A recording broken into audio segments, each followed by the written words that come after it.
Aleluia! Deus é bom, amém? Consegui uma Bíblia grande, agora acho que eu vou conseguir ler sem tirar o óculos.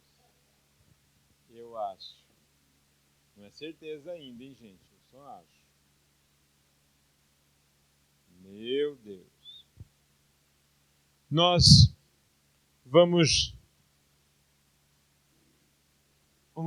trazer nossas ofertas.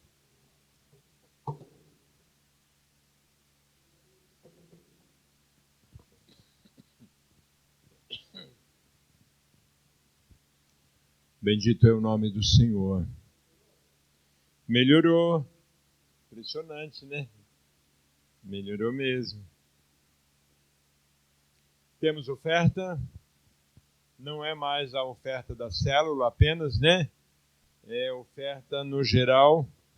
A partir de hoje é nosso culto de terça-feira, é o culto Crescendo na Fé, onde nós queremos estar trabalhando com ênfase em cura, milagres, libertação, avivamento.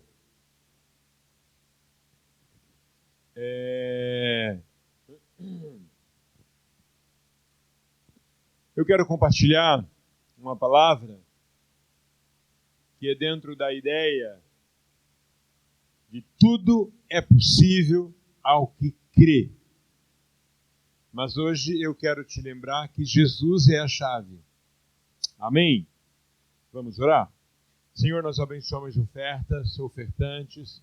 Te louvamos por teu cuidado, Senhor, sobre a tua igreja, teu cuidado sobre nossas famílias, as famílias que aqui participam. Nós abençoamos o teu povo. No poderoso nome de Jesus, te agradecemos pela provisão que o Senhor tem enviado para todos nós. E nós abençoamos a oferta em nome de Jesus. Amém. Abra a tua Bíblia comigo, Mateus no capítulo 15, a partir do versículo 21.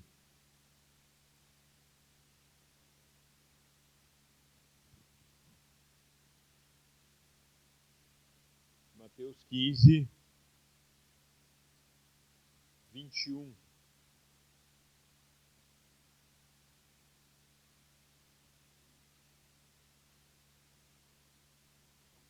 Amém? Diz assim, 21. Partindo Jesus dali, retirou-se para os lados de Tiro e Sidom. E eis que uma mulher cananeia, que viera daquelas regiões, clamava: Senhor, filho de Davi, tem compaixão de mim. Minha filha está horrivelmente endemoniada. Ele, porém, não lhe respondeu palavra. E os seus discípulos, aproximando-se, rogou-lhe: despede-a, pois vem clamando atrás de nós. Mas Jesus respondeu: não fui eu enviado, senão as ovelhas perdidas da casa de Israel. Ela, porém, veio e o adorou, dizendo: Senhor, socorre-me. Então ele respondendo disse: não é bom tomar o pão dos filhos e lançá-lo aos cachorrinhos. Ela, contudo, replicou: sim, Senhor, porém os cachorrinhos comem das migalhas que caem da mesa dos seus donos. Então ele lhe disse: ó mulher, grande é a tua fé, faça-se contigo como queres. E desde aquele momento, sua filha ficou sã. Aqui nessa história, temos alguns passos importantes. É muito interessante nós lembrarmos de que Jesus é a chave. Apocalipse no capítulo 1, versículo 18, ele diz o seguinte: sou aquele que vive, estive morto, mas agora estou vivo para todo sempre, e tenho as chaves da morte e do inferno. Jesus tem a chave. Eu e você precisamos lembrar disso. Se tudo é possível ao que crê, é possível através de crer em Jesus. Porque Ele é o segredo. Ele é a chave. E eu e você precisamos entender isso. Ainda em Apocalipse, no capítulo 3, o versículo 7 e 8 diz: e ao anjo da igreja em Filadélfia escreve: Estas são as palavras daquele que é santo e verdadeiro, que tem a chave de Davi. E que ele abre, ninguém pode fechar. E o que ele fecha, ninguém pode abrir. Chave de Davi. Fale de chave de autoridade, chave de governo, chave de comando, de autoridade máxima, autoridade de rei, autoridade máxima. Jesus é o segredo da tua vitória. Jesus é o segredo da nossa bênção. Ele é o segredo da nossa provisão. Jesus é o segredo dessa vitória. Então, se tudo é possível ao que crê, Jesus é a chave. Eu e você precisamos entender isso.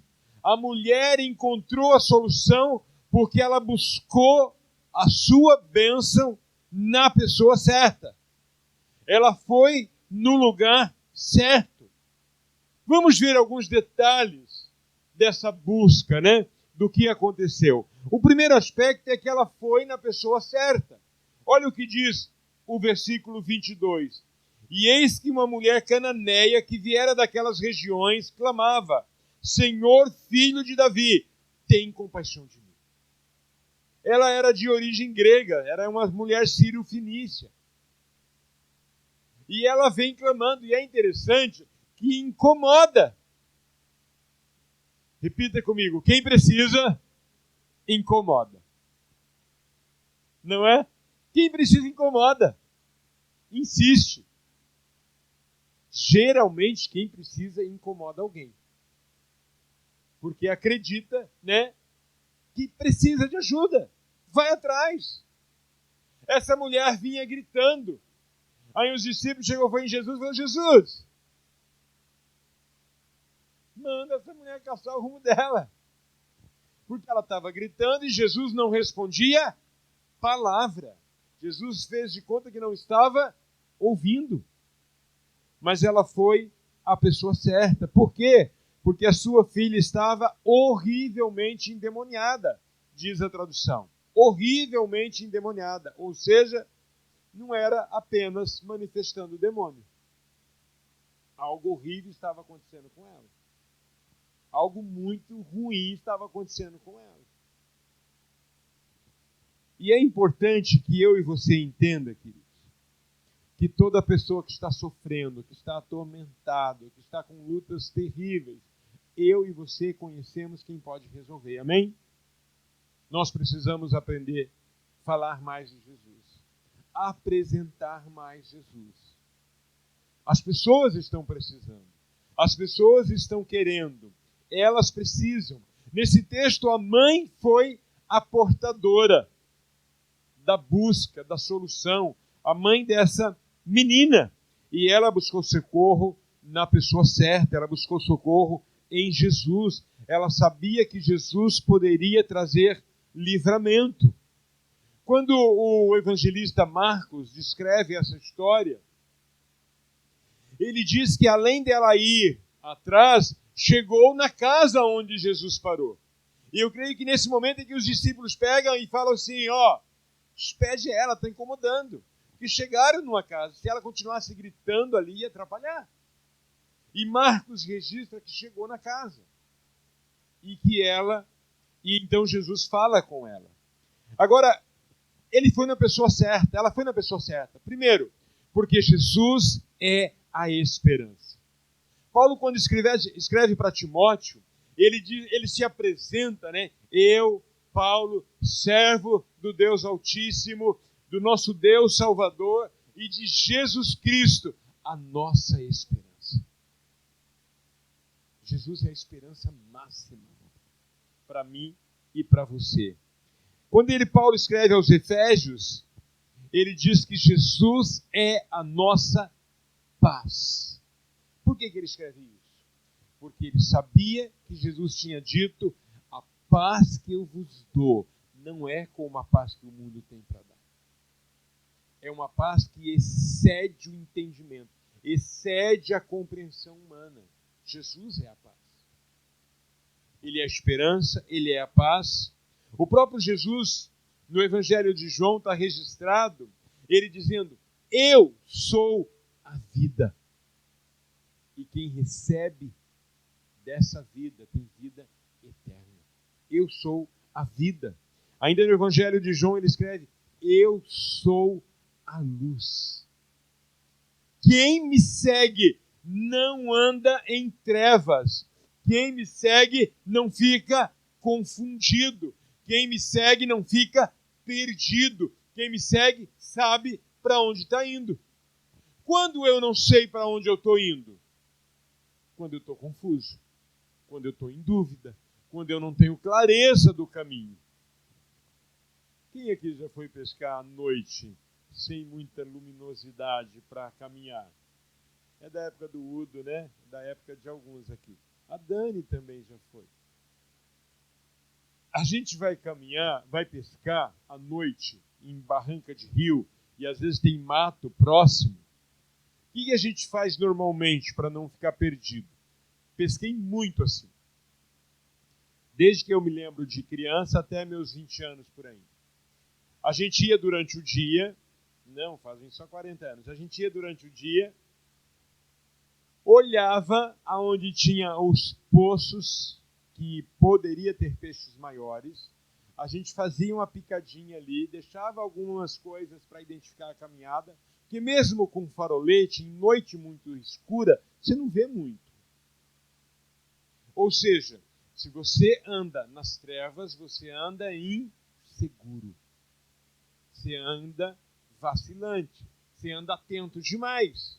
E Jesus está dizendo: eu sou a luz. Quem me segue tem um caminho seguro. Tem um caminho tranquilo. É isso que ele está dizendo. E em Lucas, o próprio Senhor Jesus registra, quando ele está falando com Nicodemos, no capítulo 19, e ele registra: eu vim buscar aquele que está perdido. Ele é, para o perdido, o lugar de segurança. O lugar de porto seguro. Ele é nosso Salvador. Porque ele é a chave, queridos. Porque ele é isso tudo. Que ele mesmo diz, a maioria dessas coisas, ele mesmo diz que ele é. Por isso que Jesus é a chave. Se tudo é possível ao que crê, é possível ao que crê em Jesus. Ele é a chave da nossa vitória, da nossa bênção, da nossa segurança. Um outro aspecto dessa mulher é que ela procurou, ela pediu especificamente. Ela pediu a coisa certa. Ela chega para Jesus e fala: Jesus, tem misericórdia de mim, filho de Davi. A minha filha está horrivelmente endemoniada. Ela foi direta, ela foi objetiva. Qual é o teu desejo? Quais são os seus sonhos? Quais são os seus alvos? Quais são suas necessidades pessoais em relação à sua saúde física, mental, emocional, financeira, espiritual, profissional, ministerial? Quais são suas necessidades? Quais são as necessidades da sua família, da sua casa, dos seus filhos, dos seus pais? Quais são as necessidades do teu trabalho, da tua empresa, do seu serviço? Quais são as necessidades? E de que forma você tem apresentado isso para Jesus?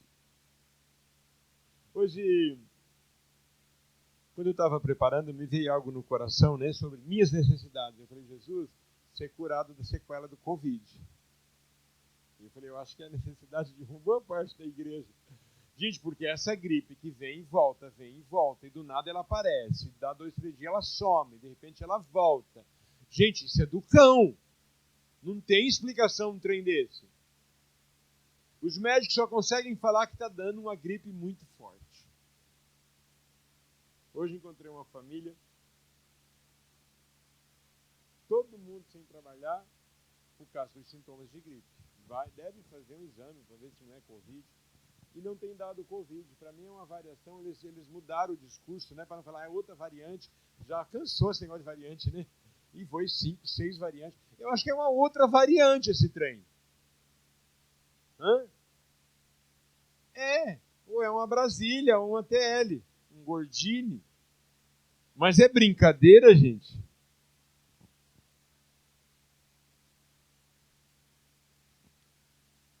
Marcos registra o pedido de um cego. Ele está gritando: Jesus, filho de Davi, tem compaixão de mim. Jesus, filho de Davi, tem compaixão de mim. E aí Jesus fala: o que queres que eu te faça? Eu quero voltar a ver. Ele foi direto. O Velho Testamento registra também um pedido de Salomão. E Deus fala para ele: o que você quer? E ele conta a história, né? Olha, meu pai, o senhor foi com meu pai foi um vencedor, meu pai fez tudo certo e foi um conquistador. Agora eu, né, por tua misericórdia, eu herdei o trono do meu pai, mas eu não sei o que fazer. E aí no capítulo 3, 1 Reis, versículo 9, ele diz: eu preciso sabedoria para entrar e sair no meio desse povo. Eu preciso sabedoria para discernir o que é certo, o que é errado. Eu preciso sabedoria para conduzir. Eu preciso. Ele foi específico. E agradou o coração de Deus o pedido dele. Que ele poderia ter pedido riquezas, famas, conquistar. Meu pai conquistou, eu quero conquistar muito mais. Não, ele pediu sabedoria para conduzir corretamente o povo. E aquilo agradou, esse pedido agradou o coração de Deus. Muitos dos nossos pedidos não são respondidos porque não agrada a Deus. Pedimos para o nosso prazer, pedimos por causa do nosso egoísmo, pedimos porque queremos aparecer, pedimos coisas que não merecemos, pedimos coisas que não precisamos. Muitos dos nossos pedidos, queridos, fogem do padrão do que nós deveríamos pedir. Então, queridos, a chave é pedir a coisa certa. E Deus tem prazer em atender. O salmista no Salmo 37, versículo 4, ele diz que deleita-te no Senhor, agrada o Senhor, tenha prazer de estar com o Senhor, tenha alegria de estar com o Senhor, tenha contentamento no relacionamento com o Senhor, e Ele vai fazer o que deseja o seu coração.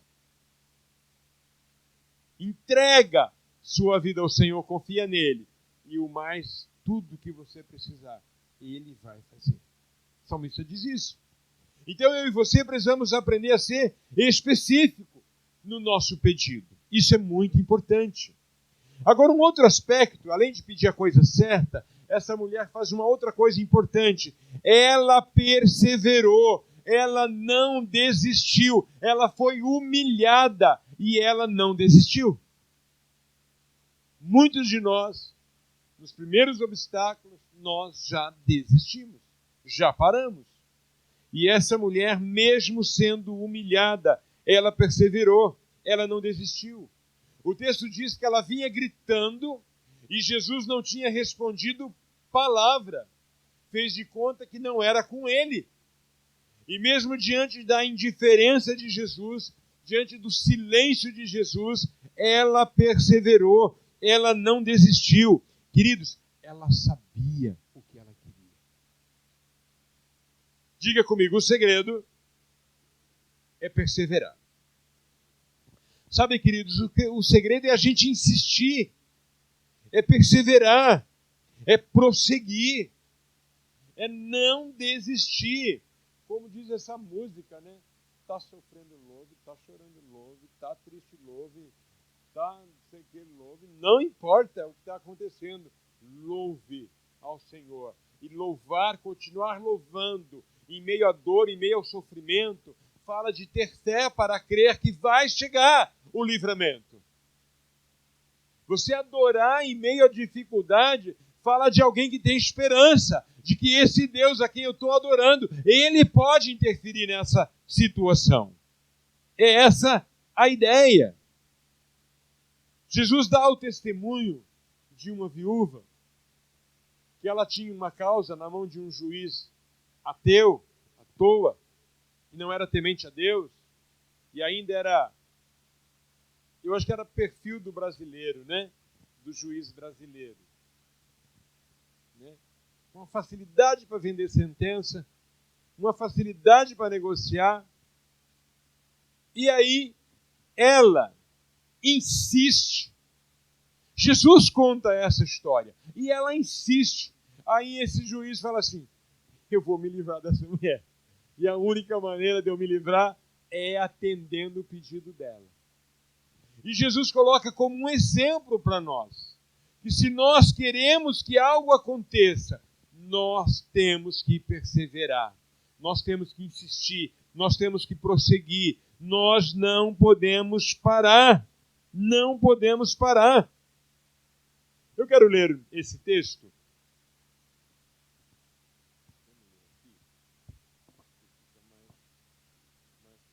Romanos, no capítulo 12, olha lá o que diz. Romanos, no capítulo 12. É um texto maravilhoso, o versículo que mais nos interessa é o 12, mas eu quero ler todos eles. A partir do 1. Portanto, irmãos, rogo-lhes pelas misericórdias de Deus que se ofereçam em sacrifício vivo, santo e agradável a Deus, que é o vosso culto racional. Não tomem o padrão do mundo, nem transformem, mas transformem-se pela renovação da sua mente, para que sejam capazes de experimentar e comprovar a boa, agradável e perfeita vontade de Deus. Pois pela graça que me foi dada, digo a todos vocês, ninguém tenha de si mesmo um conceito mais elevado do que deve ter, mas pelo contrário, tenha um conceito equilibrado, de acordo com a medida da fé que Deus lhe concedeu.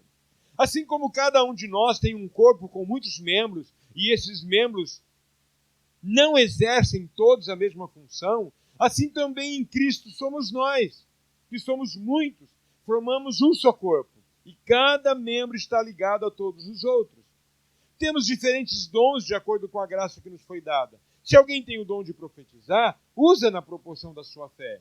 Se o seu dom é servir, sirva. Se é ensinar, ensine. Se é dar ânimo, que assim faça. Se é contribuir, que contribua generosamente. Se é exercer liderança, que exerça com zelo. Se é mostrar misericórdia, faça com alegria. O amor deve ser sincero. Odeie o que é o mal. Apeguem-se ao que é bom. Dediquem-se uns aos outros com amor fraternal. Prefiram dar honra aos outros, mais do que a si mesmo. Nunca lhes falte o zelo. Sejam fervorosos no espírito. Sirvam ao Senhor.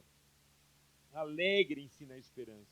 Sejam pacientes na tribulação. Perseverem na oração. Nós estamos falando que essa mulher perseverou.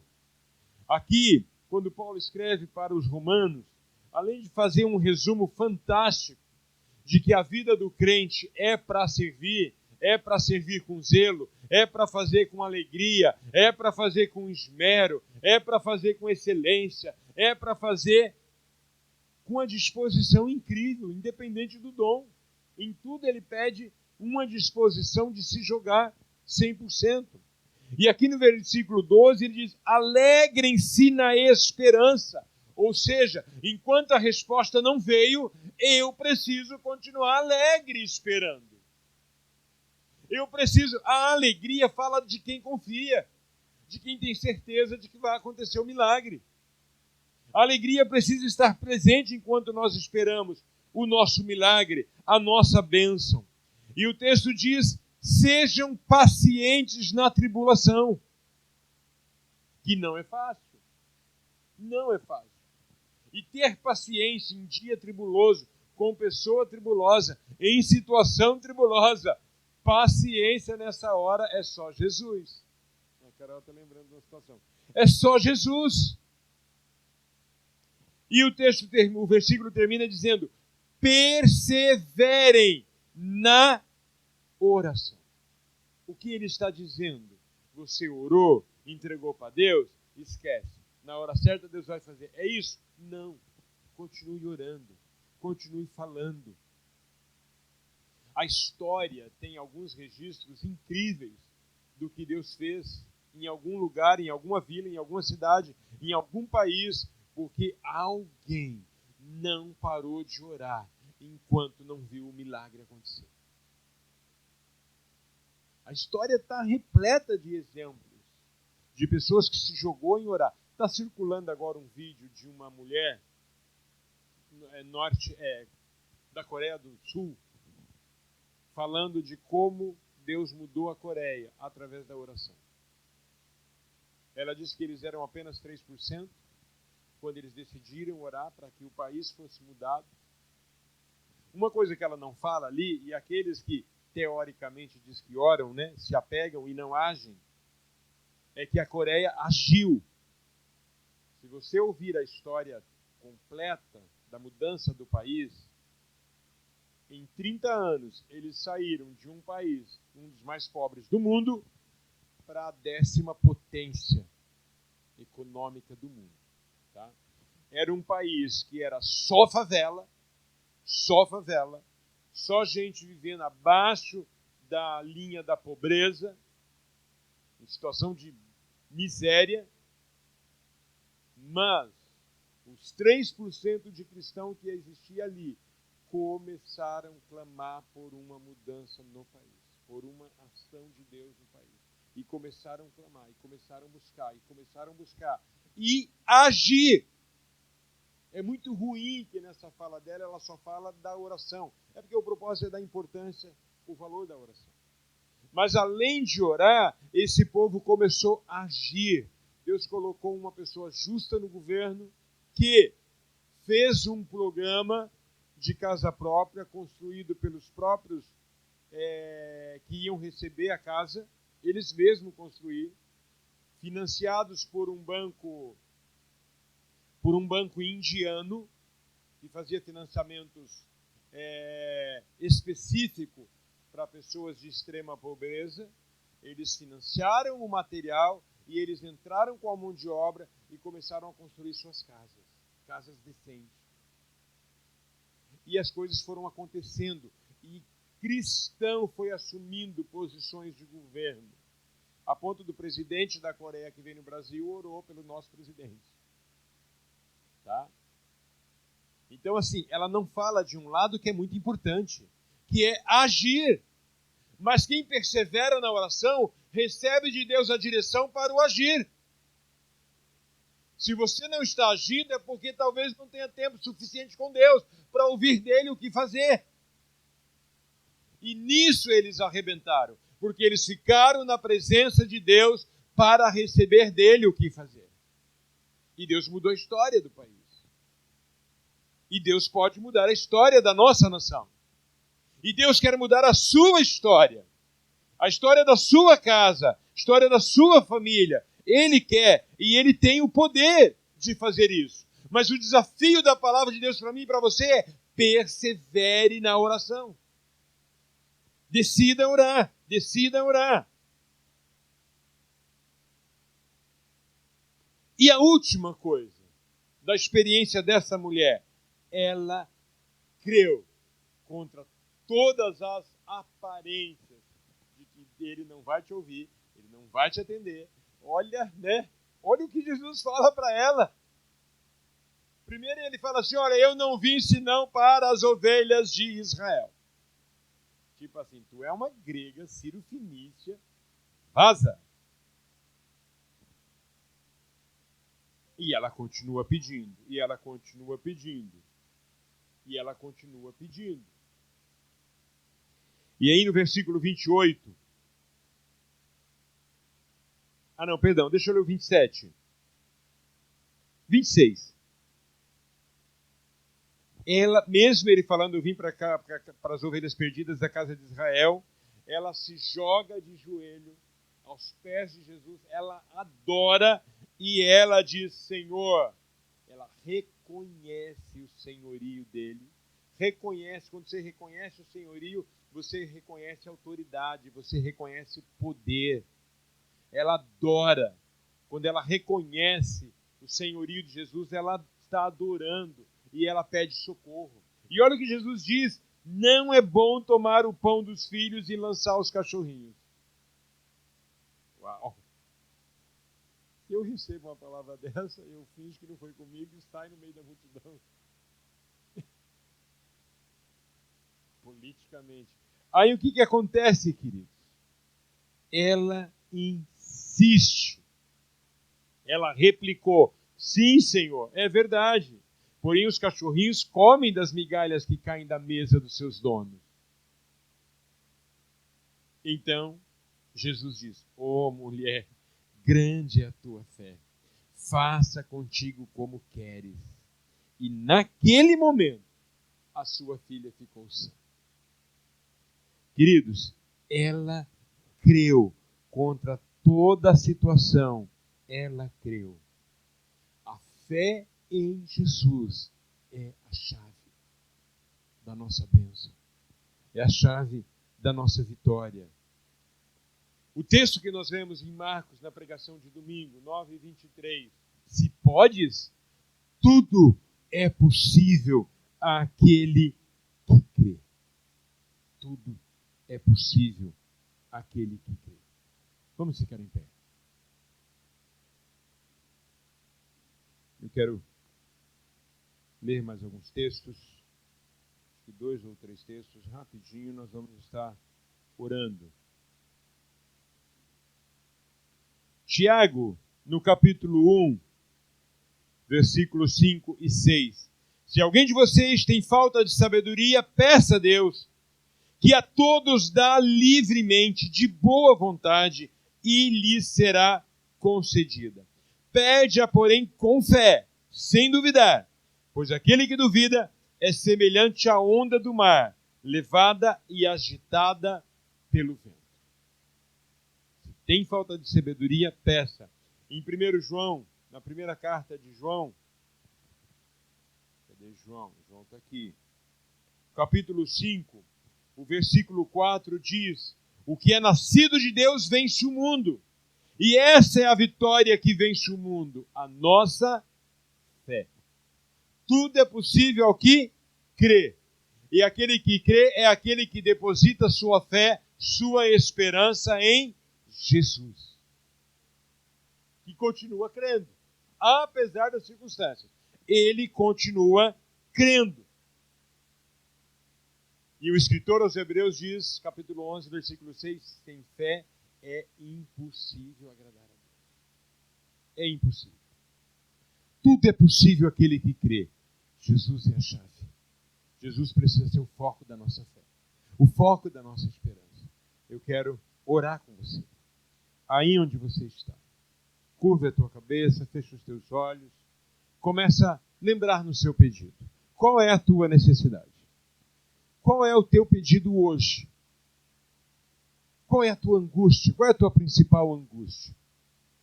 O que você mais precisa que Deus faça? Essa mulher é um exemplo incrível para nós. Ela foi na pessoa certa, ela pediu exatamente o que ela precisava, ela perseverou, ela insistiu e ela continuou crendo, apesar dos nãos que recebia, ela continuou crendo. Nosso Jesus, ele tem todo o poder, ele tem todo o milagre, ele tem toda a solução, ele tem todo o recurso, ele tem toda a provisão, ele pode todas as coisas.